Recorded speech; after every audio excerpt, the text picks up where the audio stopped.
Hello hi നമസ്കാരം. എല്ലാവർക്കും സുഖമാണെന്ന് വിചാരിക്കുന്നു. ഇത് ശർക്കര വരട്ടിയൊന്നും അല്ല കേട്ടോ, കായ കൊണ്ടൊരു ഉപ്പേരി, നല്ല വെറൈറ്റി ആയിട്ടുള്ളൊരു ഉപ്പേരി. ചോറിനോട് കഴിക്കാനായിട്ട് സൂപ്പറാണ് കേട്ടോ. നാട്ടിൽ നിന്ന് വന്നപ്പോൾ കുറച്ച് നാടൻ ഏത്തക്കായ കിട്ടിയിട്ടുണ്ട് കേട്ടോ. അപ്പോൾ അത് വെച്ച് ഇന്ന് രാത്രിയിലേക്ക് അപ്പോൾ അതിനൊരു കറി ഉണ്ടാക്കാമെന്ന് വെച്ച്. തൊലി മുഴുവനായിട്ടങ്ങ് ചെത്തിക്കളയണ്ട കേട്ടോ. ആ തൊലി ഇരിക്കുന്നതാണ് അതിൻ്റെ ഗുണമെന്ന് പറയുന്നത്. പിന്നെ നാടൻ കായ ആയതുകൊണ്ടാണ് ഞാൻ എടുക്കുന്നത്. നിങ്ങൾ കടയിൽ നിന്നൊക്കെ വാങ്ങുന്നതാണെങ്കിൽ തൊലി അങ്ങ് ചെത്തിക്കളഞ്ഞേക്ക് കേട്ടോ. ഇനി എങ്ങനെയാണ് കട്ട് ചെയ്യുന്നതെന്നും കൂടി കാണിച്ചു തരാം കേട്ടോ. ഇങ്ങനെ എടുത്തിട്ട് ഇതിനിങ്ങനെ നീളത്തിന് ഇങ്ങനെ അങ്ങ് കട്ട് ചെയ്യും കേട്ടോ. ഇത് മുഴുവനായിട്ടും ഞാൻ കട്ട് ചെയ്തെടുത്തിട്ട് വരട്ടെ. ഇപ്പം ഞാൻ ഇതെല്ലാം ഒന്ന് കട്ട് ചെയ്ത് വെച്ചിട്ടുണ്ട്. ഒരേ വലിപ്പത്തിനുള്ള ചെറിയ ചെറിയ പീസായിട്ടാണ് കട്ട് ചെയ്ത് വെച്ചിട്ടുള്ളത്. കാരണം കായാണ്, കുറച്ച് വേവ് ഉണ്ടാവും, അതുകൊണ്ട് കുഞ്ഞു പീസായിട്ടാണ് കട്ട് ചെയ്ത് വെച്ചിട്ടുള്ളത് കേട്ടോ. ഇനി നമുക്ക് ഇത് വെള്ളത്തിലിട്ടൊന്ന് കഴുകി മാറ്റാം, അല്ലെങ്കിൽ ഒരു കറ ഉണ്ടാവും. അപ്പോൾ കുറച്ച് ഉപ്പുവെള്ളം മഞ്ഞപ്പൊടിയും ഇട്ട് കഴുകി എടുത്താലും മതി. ഇനി അതിന് ആവശ്യമായിട്ടുള്ള ഒരു വറവ് ഞാൻ തയ്യാറാക്കുന്നുണ്ട്. ഒരു 4-5 വറ്റൽമുളക്, അത് അവരവരുടെ എരിവിനനുസരിച്ചിട്ടുള്ളേ. ഉഴുന്ന് പരിപ്പ്, പച്ചരി, കടലപ്പരിപ്പ്, തുവരപ്പരിപ്പ്, കറിവേപ്പില, ഒരു നുള്ളു ഉലുവ, ഇതെല്ലാം കൂടി ഒരു ചെറിയ ബ്രൗൺ ഷെയ്ഡ് ആവുന്നത് വരെ ഒന്ന് റോസ്റ്റ് ചെയ്ത് എടുക്കുക കേട്ടോ. നമുക്ക് ഇതിനെ ഒന്ന് മിക്സിയുടെ ചെറിയ ജാറിൽ വെച്ച് വെള്ളമൊന്നും ഇല്ലാതെ ഒന്ന് നന്നായിട്ട് പൊടിച്ചെടുക്കാം കേട്ടോ. ഇപ്പം ഞാൻ ഒരു പാൻ അടുപ്പത്ത് വെച്ചിട്ടുണ്ട്. അതിലേക്ക് നമുക്ക് കുറച്ച് വെളിച്ചെണ്ണ ഒഴിച്ചു കൊടുക്കാം. നാടൻ കറിയല്ലേ ഉണ്ടാക്കുന്നത്, അപ്പോൾ നമുക്ക് വെളിച്ചെണ്ണ തന്നെ ഒഴിച്ചു കൊടുക്കാം കേട്ടോ. ഒരു 1-1.5 ടേബിൾ സ്പൂൺ നമ്മൾ കായുടെ അളവിനനുസരിച്ചിട്ട് ഒഴിച്ചു കൊടുക്കണം കേട്ടോ. ഇതിലേക്ക് കുറച്ച് കടുക് ഇട്ട് കൊടുക്കാം കേട്ടോ. കടുക് നന്നായിട്ട് പൊട്ടി വരട്ടെ. ഇപ്പോൾ ഇതാ കടുക് നന്നായിട്ട് പൊട്ടി വന്നിട്ടുണ്ട്. കുറച്ച് ഉഴുന്ന് പരിപ്പ് കേട്ടോ. കൂട്ടത്തിൽ തന്നെ 2 കറി.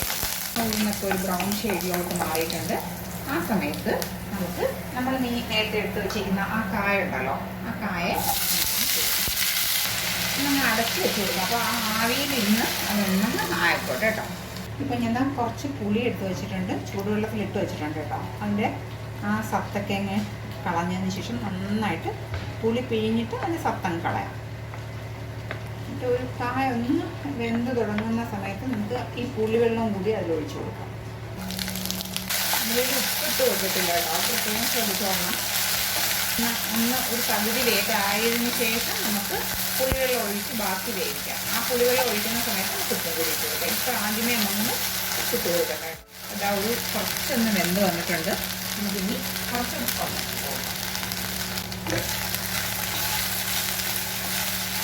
ഇട്ട് കൊടുത്തിട്ടുണ്ട്. ഇനി നിങ്ങൾക്ക് കായപ്പൊടി ഇടുന്നത് ഇഷ്ടമാണെന്നുണ്ടെങ്കിൽ കായത്തിൻ്റെ പൊടി കുറച്ചിട്ട് കൊടുക്കാം കേട്ടോ. കായത്തിൻ്റെ ഫ്ലേവർ കുറച്ച് ഒരുപാടായി പോകുന്നത് നുള്ള് അത്. പിന്നെ ഇതിലൊരു സ്പെഷ്യൽ ഇൻഗ്രീഡിയൻറ്റും കൂടി ചേർക്കും. ഒരു ചെറിയ പീസ് ശർക്കര, അത് അതിലൊന്ന് ഇട്ട് കൊടുക്കും കേട്ടോ.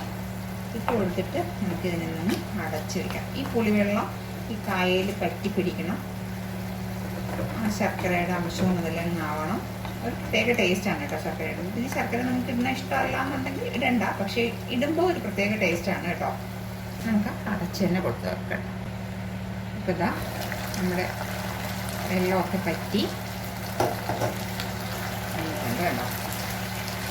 ഇത്ര വെള്ളം കിടക്കട്ടെ കേട്ടോ. ഇത്ര വെള്ളം കിടക്കുമ്പോൾ തന്നെ നമ്മൾ ആ പൊടിച്ച് വെച്ചേക്കുന്ന പൊടി ഉണ്ടല്ലോ, കാരണം കായൊക്കെ വെന്തു, വെള്ളം ഒട്ടും തൊടാതെയാണ് നമ്മൾ ഈ പൊടിച്ച് വെച്ചേക്കുന്ന ആ പൊടി ഇതിലേക്ക് തന്നെ ഇട്ട് കൊടുക്കാം. കായയുടെ എല്ലാ ഭാഗത്തും ഇതെത്തുന്ന രീതിയിൽ ഒന്ന് മിക്സ് ചെയ്തൊന്ന് ചേർത്ത് കൊടുക്കാം കേട്ടോ. ഇത്രയേ ഉള്ളൂ, നമ്മുടെ കായ മെഴുക്കുവരട്ടി റെഡി ആയിട്ടുണ്ട് കണ്ടോ. ഇത് കണ്ടുകൊണ്ടിരിക്കുന്ന സമയത്ത് എനിക്ക് ഇഷ്ടമാണെന്നുണ്ടെങ്കിൽ ഒന്ന് സപ്പോർട്ട് ചെയ്തേക്കണേ, മറക്കല്ലേ.